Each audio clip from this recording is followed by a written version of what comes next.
Welcome to the Mission First People Always podcast. We're glad you're here. And now our host, Dr. Mike Patterson. It's Dr. Mike Patterson, your host of the Mission First People Always podcast, where we talk about what it takes to be a great leader and how to build a great team. My goal is to bring you cutting-edge ideas and resources that you can begin using right away in your leadership practice. And so you don't miss any of these valuable ideas, please subscribe. Go ahead and hit that subscribe button right now. I'm also an active consultant, and I work with organizations and I coach executives, mostly on relational skills, but I help people get things done on their teams. So if you'd like to talk to me about that, please get in touch. You can reach me at mike@drmikepatterson.com. Okay, here we go. Today, we're going to do just that with a focus on one way that you can get your people working better together. Teamwork is a term many of us started hearing at a very early age. When we were 5, 6, 7 years old, the first time we stepped onto a sports field or court of any sort for our first attempt at an organized sport, whether it was t-ball, soccer, basketball, or something else, there were a bunch of kids who didn't fully understand the rules or point of the game. We were brimming with raw energy, bouncing off each other with a volunteer coach, usually one of the parents, who started talking with us about the need to work together if we wanted to score goals, score runs, and win games. In other words, accomplish a mission. And as I recall, it wasn't always easy to get little kids to work together to achieve those goals. In fact, there was often more chaos than cooperation. A ball hit towards second base would often bring 6 or 7 of the 9 defensive players charging in to chase it down, while one kid out in right field chased butterflies, and the catcher decided that he needed to use the restroom about that time, so he wandered off the field, and no one was covering first base as the runner who hit that blooper crossed the bag with encouragement from his coach. Well, as professionals in the workplace, we tend to do a little better, but sometimes not much. If teamwork is defined as a coordinated effort toward achieving a common goal, I've been around teams that weren't terribly coordinated, and at times they weren't even clear on their goal. And as a result, performance suffered, and many weren't very satisfied with their experience. But great leaders and great teams do better than this. Today, my guest is Dr. Gil Brady. I've known Gil and called him my friend for many years, going all the way back to our early days at TAP Pharmaceuticals in the early 1990s. Gil moved on to another company and then into education, and then our paths crossed again around 2010 when we both got involved with Personal Strengths Publishing, which is now known as Core Strengths. Gil also honored me by writing the foreword to my book, Mission First, People Always, and continues to be a great encouragement to me and just a wonderful friend. Gil is now the president of Nativity Preparatory Academy in San Diego, a school that has a very unique model that I'm going to invite him to explain because I can't do it justice. He's also a wise counselor to many, a sought-after executive coach, and a keynote speaker. Dr. Gil Brady, welcome to the Mission First, People Always podcast. Thanks, Mike. Great to be here. And as always, great to spend time with you. Indeed. In fact, the listeners won't know this, but we spent the last hour just talking about good, important stuff. And it was just so easy and natural. It's always a pleasure to be with you, Gil. Before we launch into today's topic, which is your team needs rhythm, tell the listeners a little bit about Nativity Prep. I want them to know about the amazing work that your team is doing there and the impact you're having on so many lives.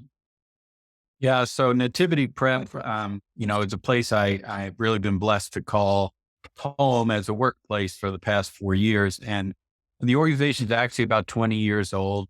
And the founder, David Rivera, had lived in the neighborhoods that we serve and really understood the power of, and if we want to end generational poverty, that that two things were required. One was a focus on education, and two was a length of a commitment that would accomplish that goal.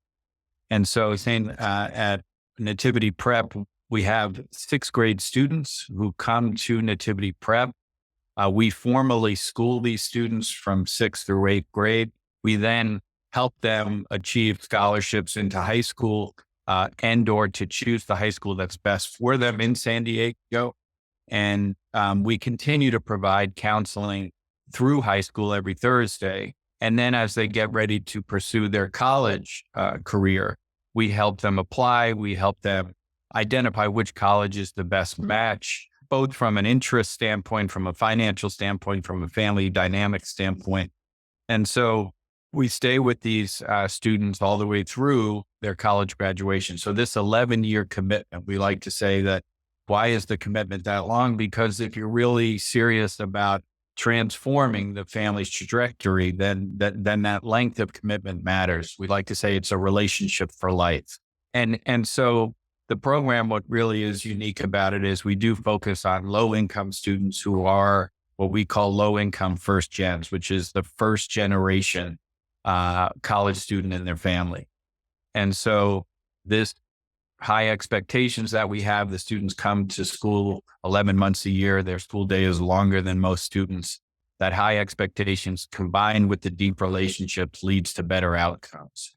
And the outcome really that for this student, the expectation for our students is that of our student population, of even if you take the low income first gen population who are actually accepted into college, only about 15% will graduate. Whereas our students, if we take our sixth grade group, we're currently at a 45 to 50% graduation rate, which there's still room for improvement. However, the overall graduation rate for all population is only 55% of those accepted. So, when we look at we like to say a student who comes to Nativity is 300% more likely to finish college and graduate than they are if they don't step through our doors. The numbers are impressive, but tell us a success story about one of your students. Bring this work to life through the life of one of your students.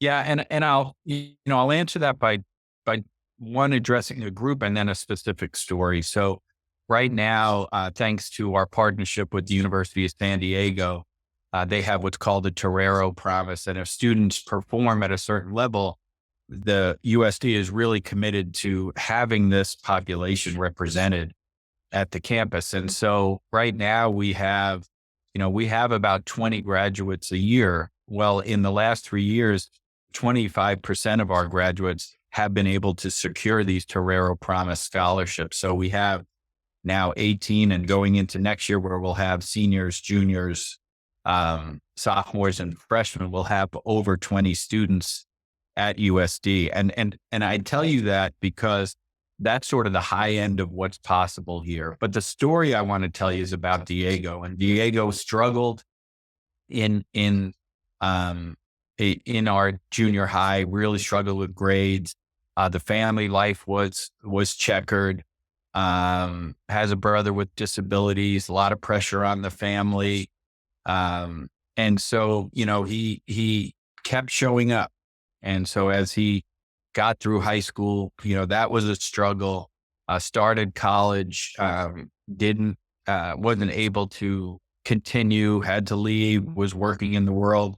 And he's probably about 9 years into the program, and we hadn't heard from him in a couple of years. And thus, I think probably now it's March. So right in late October, he got in touch with us again, had found sort of his rhythm. And, and he knows this is a place of high expectations, deep relationships. He knew we'd be here. He's now enrolled back in college, pursuing a nursing degree, and I have no doubt will graduate. And this, I highlight this story because it really, really accentuates the difference we make. Because what's a struggle for the low income population is oftentimes once the path gets diverted, there is no going back on the path. But what we provide is a place that they can come and know they'll be accepted, they'll be supported. And the reason our overall graduation rate of our current cohort may reach as high as 83% is because we are able to maintain these relationships and stay in their lives and remind them that even if there are some deviations, that their pursuit is still possible and their goal is still attainable. It's easy to write off young people like this, and a lot of people do.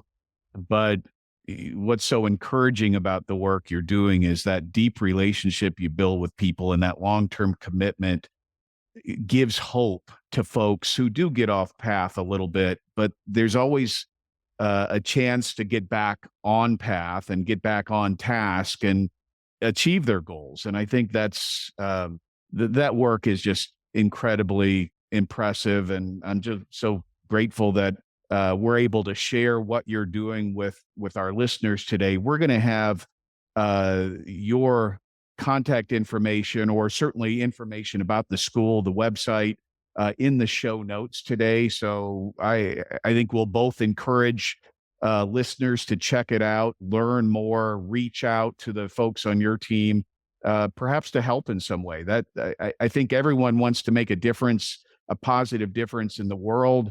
And maybe that difference is by investing in the lives of some young person in San Diego County. So, Yeah. And Mike, I always say for anyone who lives here in San Diego or is visiting, and you really just need a boost of feeling optimistic and hopeful about the world, come visit us, because the joy you see in our students and our staff, in the meaningful work that's being done every day, and just the effort of these families and their children, it really does leave you inspired. So I will always have that invitation, and I'm glad information will be in the notes so that people can, it's not just what we need and you helping us. We also know that meaning and hope and optimism is something we all need at times. And this is a great place to come and get a bucket full if you need it.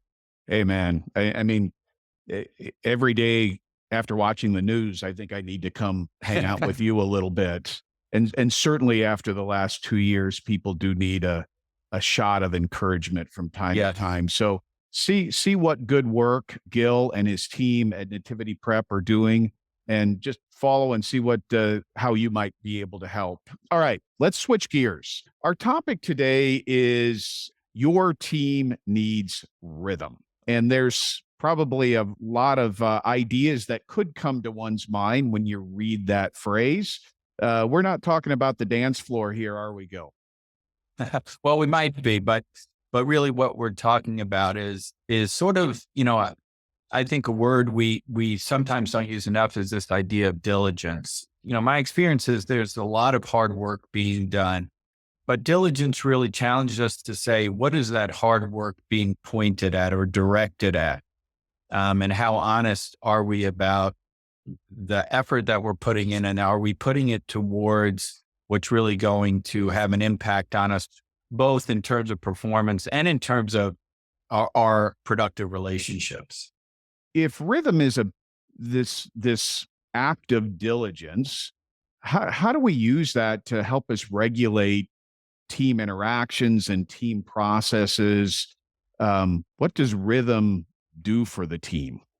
Yeah. So, there's a couple of things. The first thing that it does is ask us to be intentional about why we gather, when we gather, and what we expect to accomplish when we gather.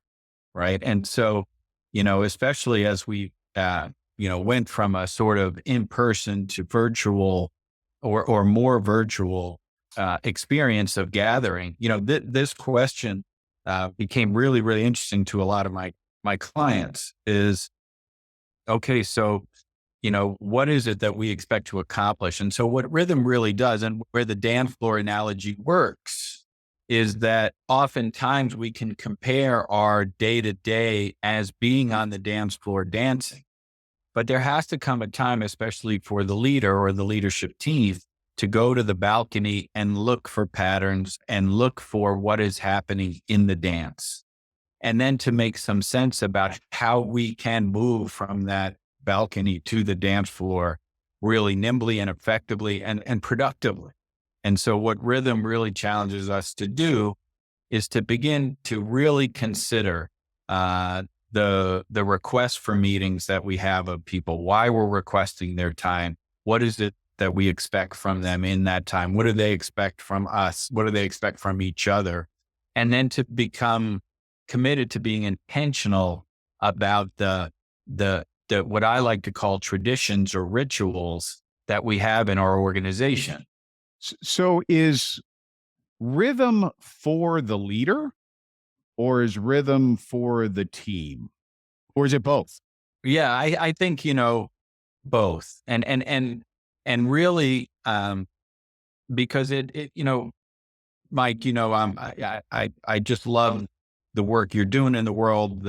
I think your book is really a must read because, as we're seeing this integration of mission accomplishment and people, right. And being committed to the care and well-being of of the people that we're privileged to lead. That integration is challenging.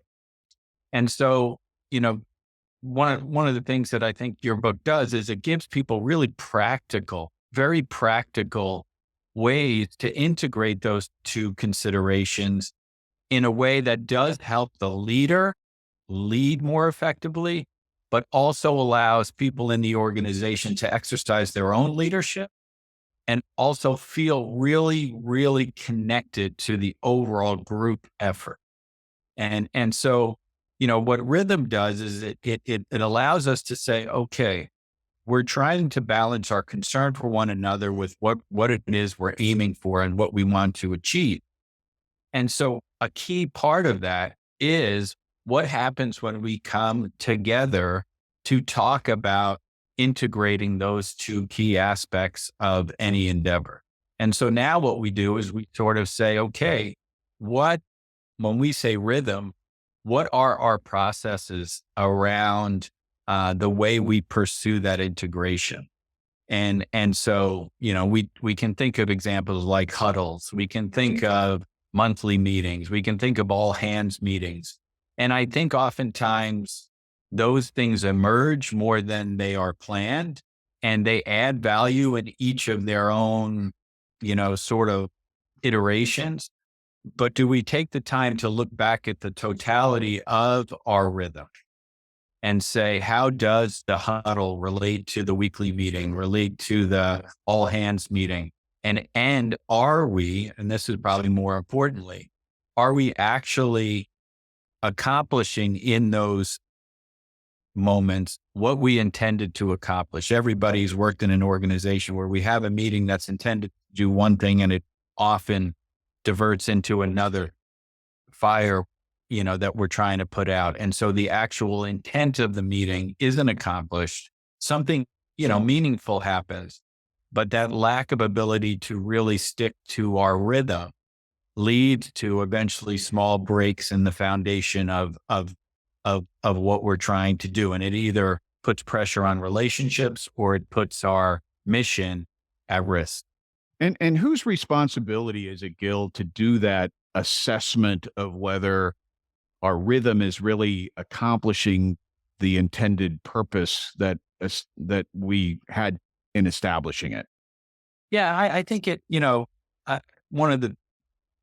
one approach that I'll often take with my team is to say, look, I can create something and we can start with that as our, there's an expression by Carl Weick of any map will do, right? So I can create the map and say, let's work with this map and I'll gather feedback from you and we'll adapt it, over a period of time. Or we can start with the group and sort of say, hey, let's collectively create that map. I think we've been led to believe that bottom up is better. And I think that's true, but I do think it's situational. And in other words, if things are really broken, you as the leader may say, look, I'm going to present a fix, but this is not the solution. This is our experiment to get us talking about what works best for us. And sometimes, and the leader has to often make this decision or can do it in conversation with his team is, hey, do you want me to take a little more of a directive approach at first? Or do you want to collectively collaborate? My experience has been it's about 50-50, where sometimes a team would be like, no, Gil, go ahead and you create sort of our launching point, knowing full well that that is not now something I'm going to defend as the way, but as a way to orient our sense making so that we can then get to that rhythm that's most effective for us. Does a clearly defined rhythm make us better collaborators? Because many of my clients are asking for help with make us better collaborators, help us work better together, exchanging ideas and information and innovating. Does rhythm help us do that? It does. It plays a role because to me, when we really do develop that ability to have meetings, stay focused on what they're intended to be focused on, and that becomes a dependable ritual for the team. Think about this. If we come into a meeting and that meeting may go one of 5 ways and now it's a different meeting than intended, we lose people in that collaborative process because they were prepared to collaborate about one thing. And now we're in a totally different conversation. So I think, to the degree, and there is an occasion where a meeting has to get hijacked by an event, but I think it happens far too often in most organizations compared to how often it should happen. And so as people begin to know that, hey, Monday's meeting is really focused on this, Wednesday's meeting is focused on this, the third, Thursday of the month, we do this, and those meetings are in fact, focused. I think the collaboration really, really becomes rich because people come in prepared. They're in the mindset of discussing whether it's performance, whether it's engagement, whether it's customer feedback, whatever the topic is. And we're able to really, really richly dig into what we intend to dig into for that meeting. One of the things I write about in the book is the importance for everyone having a voice. And I reference Google's famous Project Aristotle, where one of the most interesting findings or startling findings to the researchers was that the teams that were most productive, the teams that performed best, discovered that everyone on the team talked about the same amount of time. One of the things that has bothered me in the past is when we go into a meeting and one person or maybe 1 or 2 people consume all the airtime and all the other people in the room become passive listeners. Yeah. How do we avoid that? Well, I think that, and and I think you address this well in the book as well, is, one aspect is we have to know each other. And so there are folks that will need more time to process, right? And so not surprisingly, the people who are more responsive to information tend to be the ones that dominate the meeting, right? And so those who need a little bit more time sometimes will not speak during the meeting because why? They need more time to process what's being presented. So there's a very logical way to address that, which is get as much information out before the meeting as you can. Why? Because then your more, internal process people have an opportunity to consider that, digest it, and come ready to talk. And so I think back to early in my managing in the pharmaceutical era where we had these weekly Friday conference calls. And because I'm a responsive person to information, I would rarely send out an agenda before. And if I did, it might have been the night before or maybe that morning. And then I would be frustrated that a certain portion of the team didn't say very much. And when I made the simple change of sending out the agenda on Wednesday and asking, hey, if there's anything else, let me know, all of a sudden that conversation was much richer and much fairly shared. And so this is part of that rhythm is What is it we're going to talk about? Is that information presented? And do we then stick to that? Because when we deviate from that into another topic that wasn't planned, the likelihood that we'll lose the people who need a little bit more time to consider their perspective on this topic is pretty high. So, how and who steps in when we start to get off track and somebody identifies a rabbit they want to chase down a hole? How do we, how would you suggest we gently, and maybe it's not gently, but how do we bring people back to focus on the purpose of our meeting? Yeah, I think, what we have to acknowledge is someone who wants to take the meeting in a different direction is well intended, Hmm. right? And so, it's usually they're anxious about something and concerned that if it's not addressed, it's going to cause harm. So we don't want to dismiss that as irrelevant. And so, we know the technique of having a board, of saying, hey, that goes on the board. And for us to discuss, and before we finish the meeting saying, okay, when are we going to specifically talk about that? Who's going to be involved? We create a rhythm for that. And so part of our meeting pattern and ritual should be, hey, if someone really has something that they need to talk about, but it's really not on topic or serves the purpose of this specific meeting, then let's acknowledge it. Let's set it aside. And before we disorganize, before the meeting ends, we're going to talk to specifically when that topic will be addressed and who will be involved in addressing it. Yeah, I think it was really important what you said, and I want our listeners to recognize this. So I'll verbally highlight it here. People, for the most part, have good intentions. Yeah. And so when somebody gets excited about an issue and they want to talk about it, it's because they want to do something productive with the conversation. They're not setting out to waste our time, to get us off track, get people in the room frustrated with us. I think that's a huge acknowledgement that folks need to keep in mind.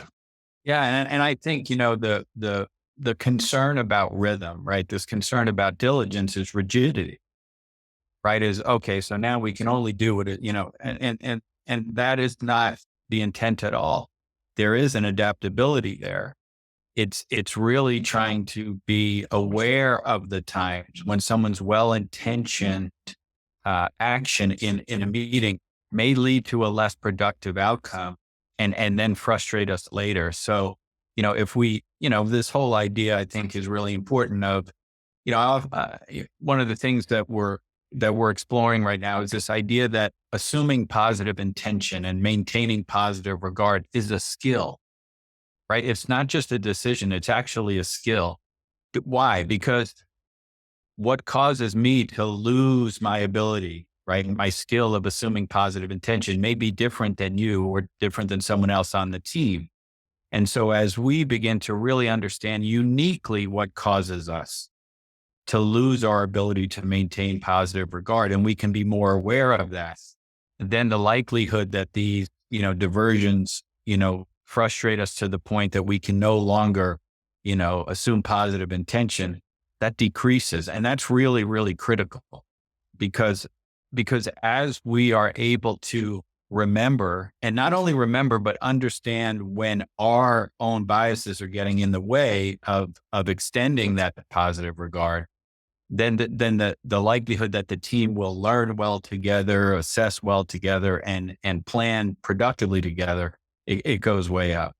What are some of the ways we develop that skill? And I think that's a tremendously important idea. Is having positive regard it's not a lofty aspiration. It's something we can learn to do. How do we learn to do it? Yeah, you're familiar with the work at Core Strengths, and the reason why that's a good vehicle for it is as we begin to understand what's important to us in the world, how we see the world. Are we more task oriented? Are we more people oriented? Right? Your book covers this. Like we have this mission first, people always obligation as a leader. First thing you need to know is which one attracts you more, right?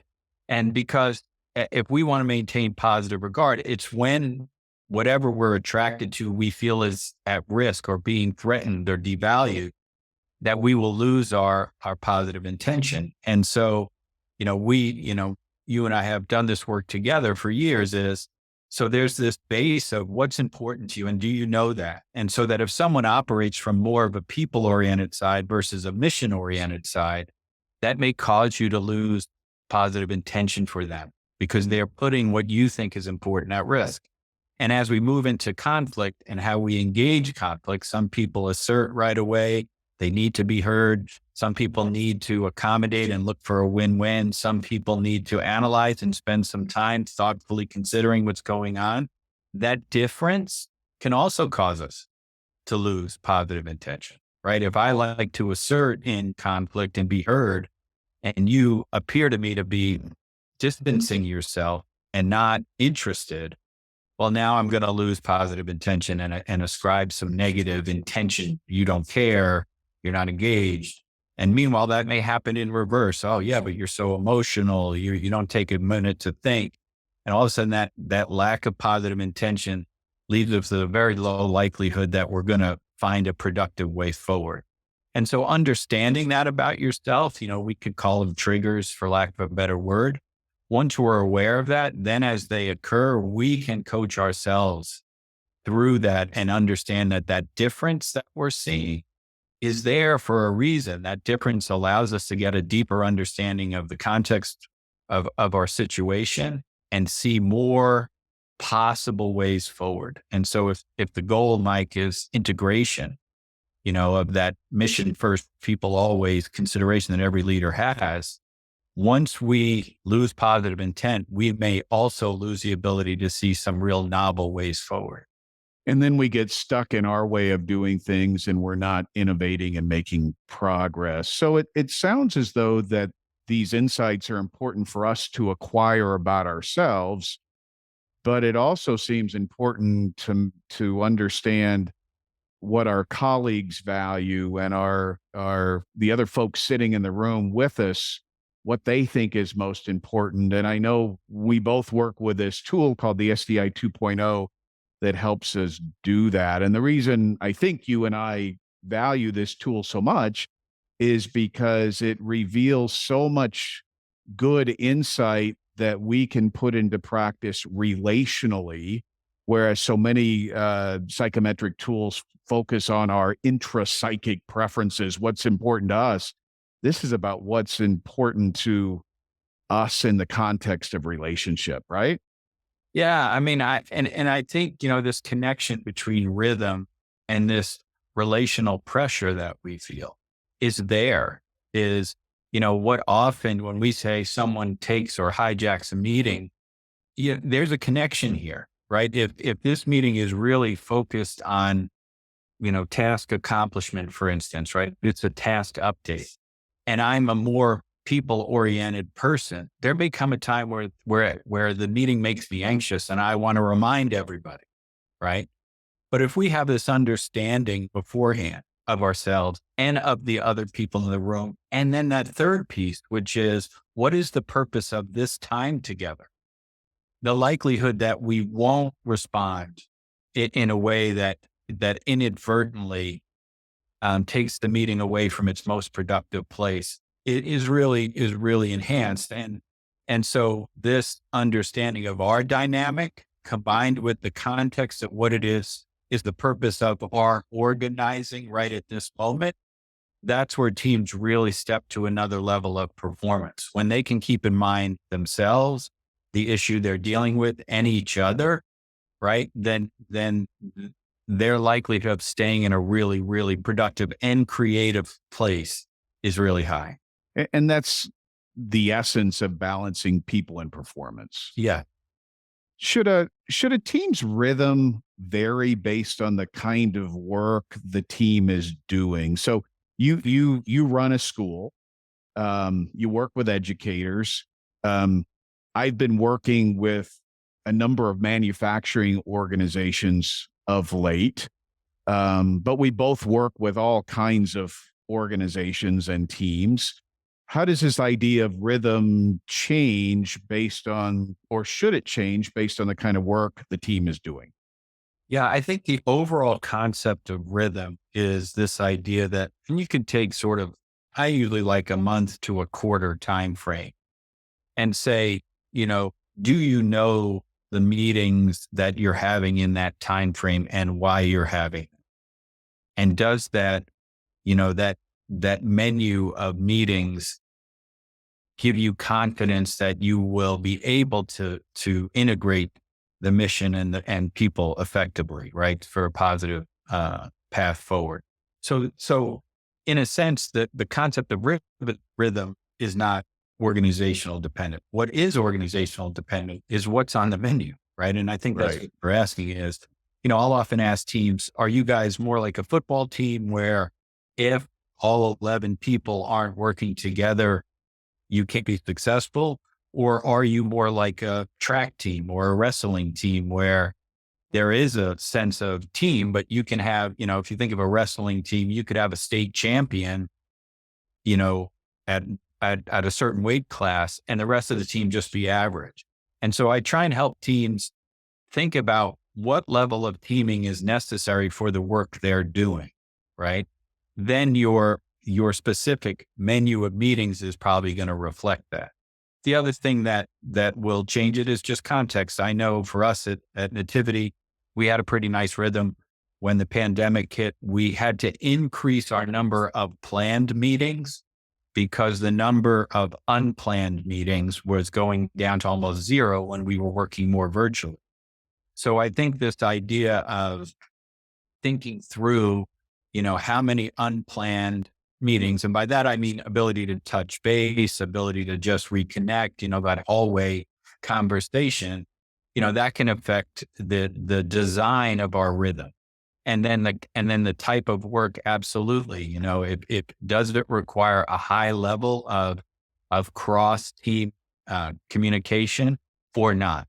And that's going to affect what your specific organizational rhythm looks like. Gil, one of the things we're committed to here on the Mission First People Always Great Leaders, Great Teams podcast is giving listeners something practical that they can begin doing right away that will benefit their leadership or their team. Can you give us something from our conversation today that you would encourage leaders or teams to begin doing now? Yeah, absolutely. To me, you can do a very quick rhythm assessment. And what you can do is just simply say daily, weekly, monthly, quarterly, annually, those columns, and simply say, what meetings do we have on a daily basis? What meetings do we have on a weekly basis, monthly basis, quarterly, and annually? And then just ask yourself, what's basically the who, what, why, how, and when, right?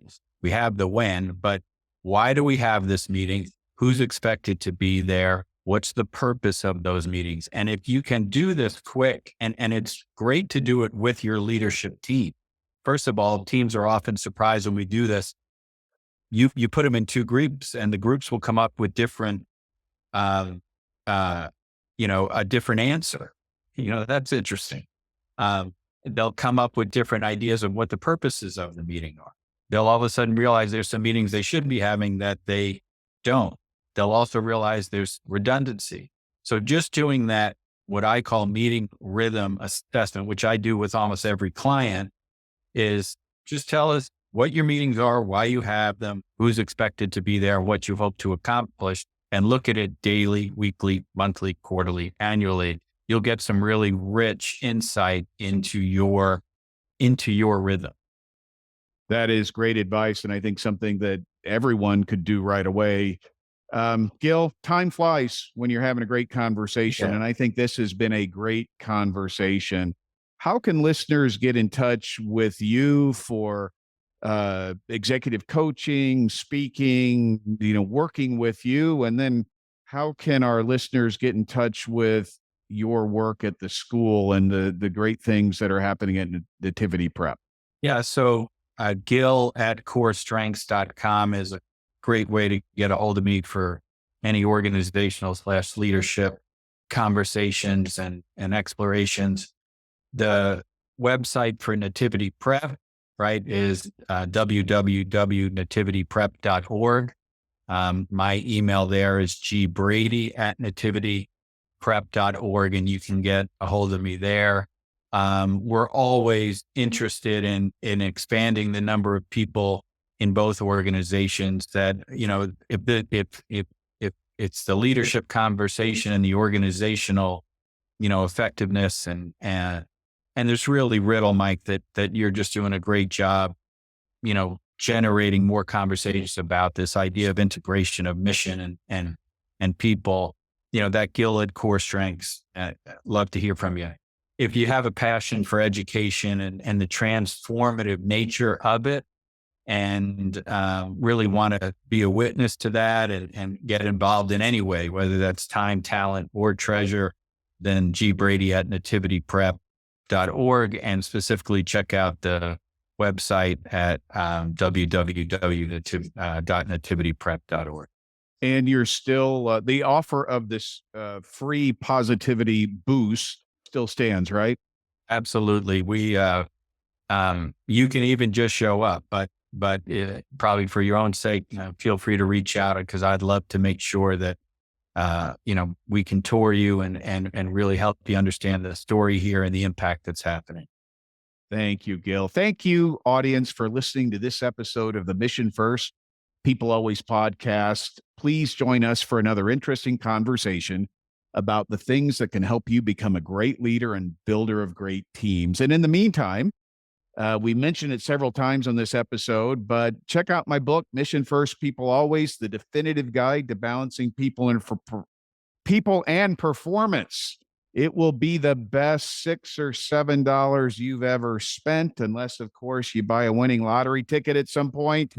But the odds of you doing that aren't so high. So go ahead and bet on a sure thing. Buy the book. Get grounded on what we're talking about here on the podcast, and come back and join us again. So that's it, folks. Subscribe to the podcast so we can talk again soon. God bless everyone. Until next time. Thanks for listening. We hope you enjoyed today's episode. If you want to create a stronger, more people-centric and empowered culture for your organization, visit drmikepatterson.com.